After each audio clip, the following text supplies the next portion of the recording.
ساعت 11 شب مردم حشری بیتون رزی راه را هم مرا بیتون پوشکه هستن خداوند برکتشون تیا نیره صدقه جاریه میگن انشاءالله که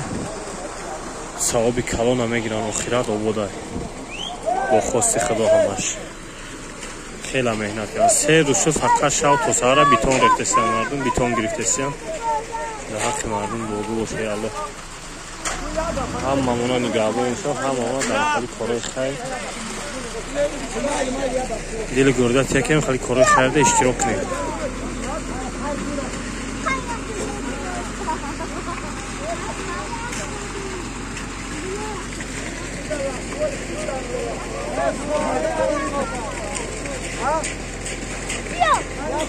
و خب به حضوری بچه دار